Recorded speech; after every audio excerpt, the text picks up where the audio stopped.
there's a breaking news story in South Carolina athletics, I'm the one you want to follow to find out what's going on with that information. I can guarantee you'll have all details, all sides of the story, just as fast as I can get them, and I can get them pretty fast.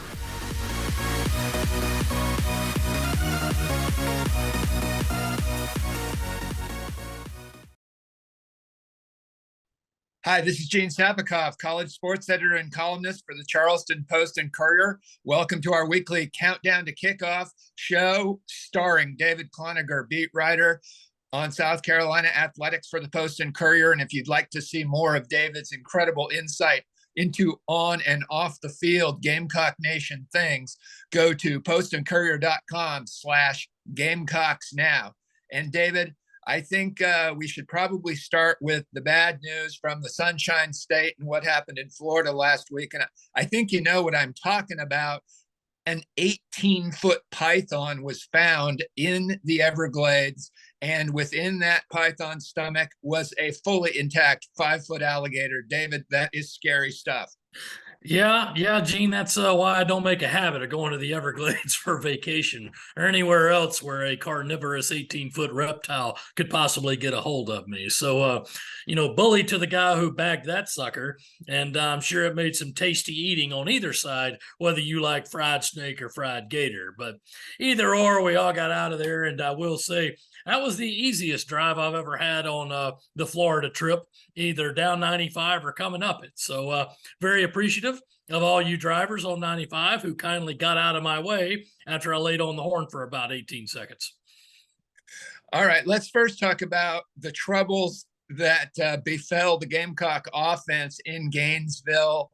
38-6. The 6 is Kai Kroger throwing a fake punt touchdown pass to Dakereon Joyner. So, David, the Gamecocks offense right now, your thoughts? Oh, I don't know if we can accurately say my thoughts on a public forum here, but it's bad. Gene, this offense is very, very bad. The team as a whole, and the defense is not innocent in this. The team looked completely unprepared to play at Florida, and that's just unacceptable no matter where you look at. So, this is a game where fingers get pointed just 2 weeks after they had another one against Missouri. I realize that it's hard to do anything when Marshawn Lloyd and Christian Beal-Smith, your top two running backs, are out. But it was just how clueless South Carolina looked in every phase of offense. They could not block. They could not open running lanes. They couldn't run the ball when they had a running lane. They didn't get a great quarterback play, although Spencer Rattler wasn't terrible. Anytime you come out in a 24-6 game after halftime and say, hey, listen, you got 30 minutes here, and you can do a lot in 30 minutes in football, and then you have 3 fumbles in your first 4 plays, it's going to be an awful day, and that's exactly what it was in Gainesville. So I don't want to say it was a turning point or turn the corner, because Missouri did a lot of that too, but it's been a bad week at South Carolina. This is the kind of thing where the changes are going to be coming after the season. Nothing's going to happen now, nor should it, but it will happen after the Clemson game. And while everybody can always say, well, hey, if they win, they'll get right back on it.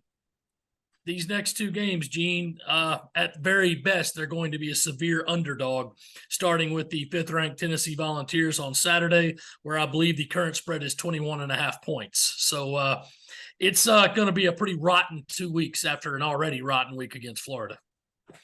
David, let's talk a little bit about the defense. As you mentioned, 3 turnovers in the first 4 snaps of that second half, and yet South Carolina, it's a little bit of a positive. They only gave up 14 points in that second half.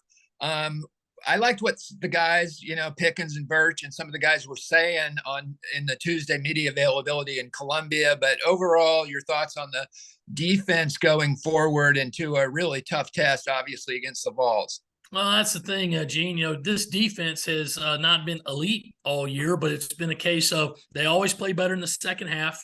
They fight hard, and then probably about game 3 or 4, they started getting turnovers. And once you get turnovers, you're always going to have a chance. For instance, it really won the Kentucky game by getting one so early. And then, of course, they got off to a huge start against Vanderbilt and Texas A&M by getting turnovers and turning those into points. So you kind of hope that happens against Tennessee and Clemson, but if you're hoping or depending on a turnover to really set you up, you know that you can't really trust what you're going to do down to down on defense. They are playing wounded. Their linebackers particularly are hurt.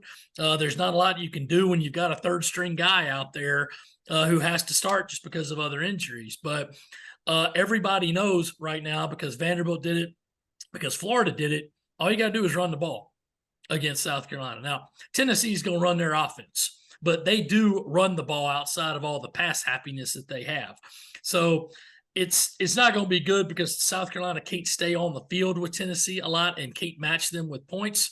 But if you look ahead 2 weeks to the Clemson game, Gene, and you know this as well as I have, if I'm Clemson's offensive coordinator or head coach, and I clearly am not because I know how to shave, they're going to look at that game and just say, DJ, don't even go out there and throw in warm-ups, because you ain't going to have to throw. Will Shipley and Phil Maffa right now are rubbing their hands and cackling about what they're going to do to this rush defense. And that's in 2 weeks. So it's not real good right now, Gene. I wish I could say it. There's like, well, if this happens, there's a chance. There's not going to be much of a chance, just because there's way too much you got to hope for and not enough that you can count on with this team right now. David, you wrote this week about the Gamecocks quarterback situation, particularly the backups, Luke Doty, etc. There were some questions, after the Florida game, should Shane Beamer have put Doty in there at some point? What are your thoughts about Spencer Rattler, Luke Doty, and how quarterback play might go forward, especially considering that you're messing with a redshirt year for Luke Doty?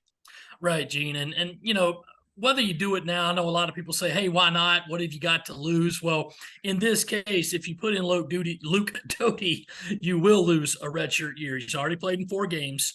And if he plays in the 5th, that blows that redshirt season. So that's a concern, but it's not something that you can necessarily shackle yourself to.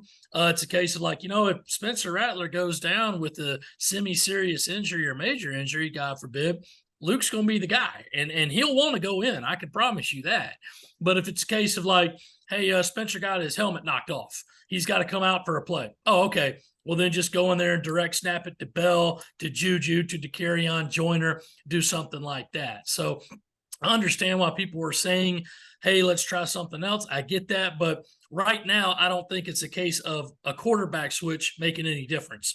If you still can't run the ball in this offense, and odds are they can't, because Lloyd and Bill Smith are probably not going to play this week either, you're not going to have a good day. That's the way the offense is tailored, and they're not going to be able to switch it up, for instance, like they did at Arkansas this late in the game. And even if they do, Gene, the way the offensive line has been pass blocking lately, it's not going to matter who the quarterback is. It's very hard to throw a tight spiral 25 yards downfield to the corner when you're flat on your back 2 seconds after the snap.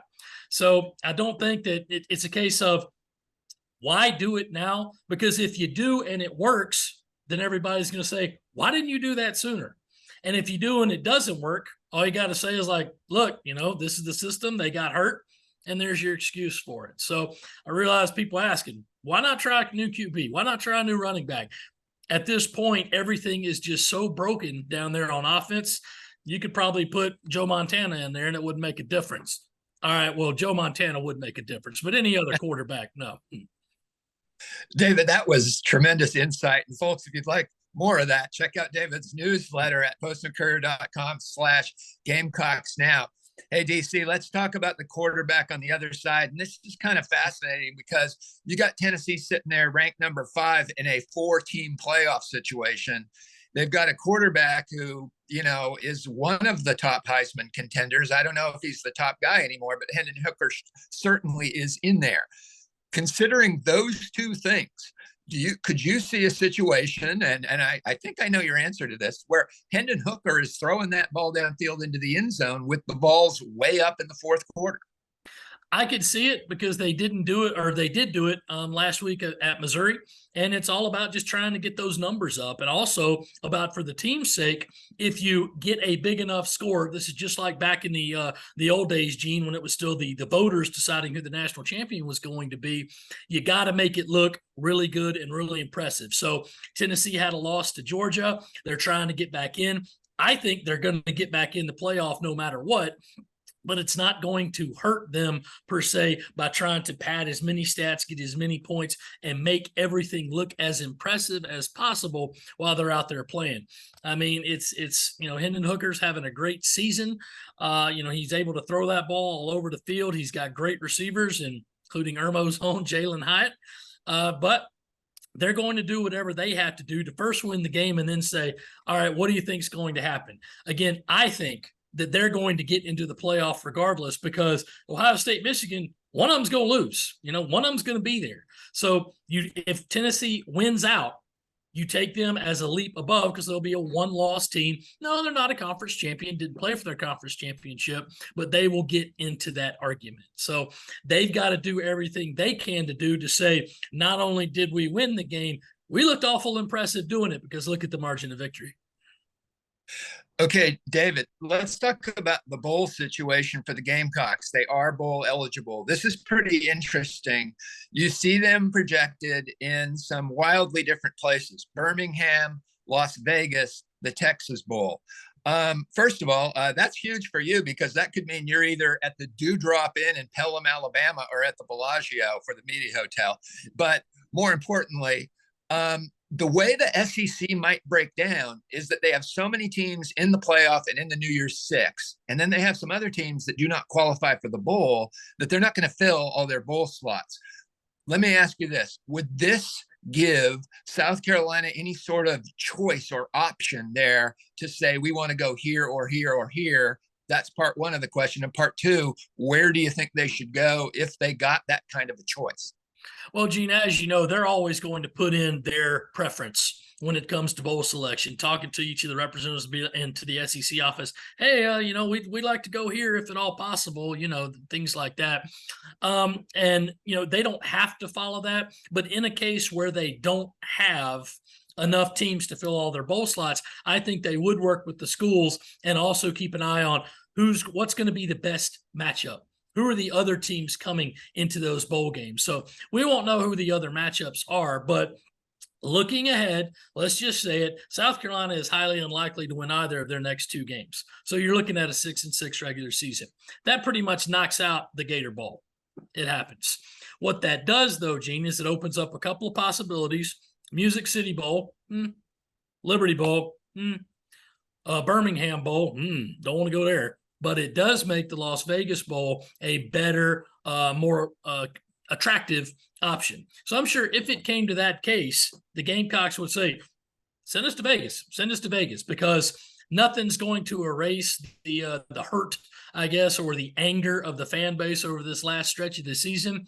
But if you say, hey, you get to go to Vegas to watch this team play a bowl game, there'll be a lot of fans who want to do that. So they will lobby for the Vegas Bowl if it's possible to get there. And it should be, because that game, I believe, is on December 17th, is one of the earliest that is played. So they'll say, yeah, go ahead, get them there. That'll be fine. But it's always going to be up to the SEC to make the final choice, because, again, they're going to look at the TV matchup and they're going to say, what's the best thing to get viewers and to get the SEC team a win? And that's where they'll decide to place them.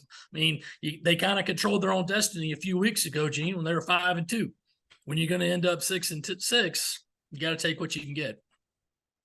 Yeah, it's going to be interesting. You got to look at the opponent. I think it's really important for this team to finish 7-6, not 6-7, but yet you want the most prestigious game too. So it'll be fun to watch how this plays out over the next few weeks. Well, David, it's that time of our countdown to kickoff extravaganza here at postandcourier.com for you, David Cloninger, to make your score prediction for Tennessee at South Carolina Williams-Brice Stadium, 7 p.m., the ESPN primetime game with Fowler, Herbstreit, and Holly Rowe.